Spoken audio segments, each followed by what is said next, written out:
हम प्रीति चौधरी गोर लागै छी अहाँ सबके और हम अपन पेज पर स्वागत करै छी सब गोटे के। तऽ के सब राखै छी ए जैम वाला शीशी में नमक और सेजवान वाला शीशी में नमक। हम राखै छी सेजवान वाला शीशी में काला नमक और जैम वाला शीशी में व्हाइट नमक। मिथिला से छियै ने, बहुत जोगाड़ छियै, बहुत जोगाड़ लगा के काज करैत रहै छियै। तऽ चलू आगू बढ़ै छी। तऽ काल्हि सबेरके ई वीडियो यऽ, तऽ सोचने छलहुँ ब्लॉगिंग करब, लेकिन ब्लॉगिंग केनाइ हमरासँ नहीं भऽ पाबैए। हम वीडियोए शूट केनाइ बिसरि जाइ छी।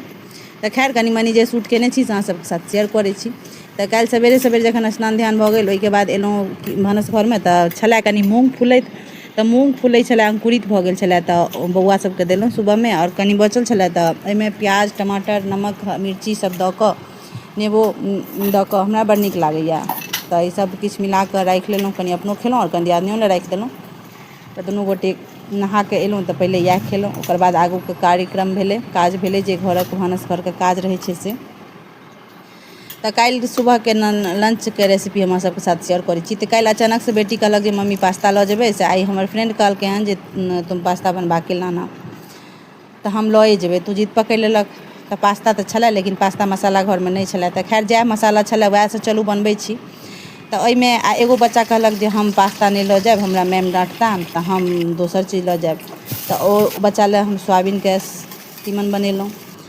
तऽ सोचलहुँ रेसिपी अहाँ सबके साथ शेयर करै छी। बहुत नीक बनल छलै। जहन कोनो चीज बनाइयो बच्चा सब कहलक जे नीक बनै छै ने, तऽ मोन खुश भऽ जाइ छै। तऽ एहिमे प्याज लहसुन सब काटि कऽ हम जीरा मिरचाइके फोरन दऽ कऽ प्याज दऽ देलहुँ। प्याज जहन गलि गेल तऽ ओहिमे हमरा घरमे जतेक रङ्गके मसाला छलै, गरम मसाला हल्दी धनिया मिर्ची पाउडर मैगी मसाला सब मसाला मीट मसाला सब मसाला दऽ देलहुँ। और प्याजके बढ़िआँ जकाँ भूजि लेलहुँ। एम्हर हम सोयाबीनके पानिमे उबालि कऽ और एकरा सेहो भूजि लेलहुँ। ओहिमे आधा मसाला ओहिमे दऽ देलहुँ, आधा मसाला एहिमे पास्ता बनबै लए रखलहुँ। और ओहिमे ने कनि हम दुनू चीजमे कनि कनि दही छलै हमरा घरमे, खट्टा दही। तऽ ओ दही कनि कनि हम एक एक चम्मच गिरा देलहुँ और सबके ने बढ़िआँसँ भुजलहुँ। भूजि कऽ ओहिमे उतारैत घड़ी कनिक सॉस दऽ देलहुँ, सोयाबीनोमे और पास्तोमे। तऽ बहुत नीक बनल छलै। बच्चासब इसकुल लऽ गेल और इसकुलमे बच्चा सबके जे फ्रेंड सब खेलकै ओहो सब कहलकै नीक बनल छलै। और बच्चो सब खेलक तऽ कहलक हाँ मम्मी बहुत नीक बनल छै, बिना पास्ता मसालाके पास्ता बहुत अच्छा बनल छै। तऽ सोचलहुँ अहूँ सबके साथ शेयर करै छी। तऽ अहूँ सब एना बनबै छी कि नहीं बनबै छी से कमेंटमे जरूर बताएब। और नहीं बनबै छी तऽ एक दिन जरूर बना कऽ खा कऽ देखब, बहुत नीक बनत। कोनो एहन नहीं छै जे मसाला नहीं, पास्ता मसाला नहीं छै या मैगी मसाला नहीं छै या घरमे कोनो एहन मसाला नहीं छै तऽ खाना नीक नहीं बनै छै। बनै छै, खाली मोनसँ बनबियौ तऽ नीक बने जाइ छै। तऽ अहाँ सबके रेसिपी केहन लागल से कमेंट बॉक्समे जरूर बताएब।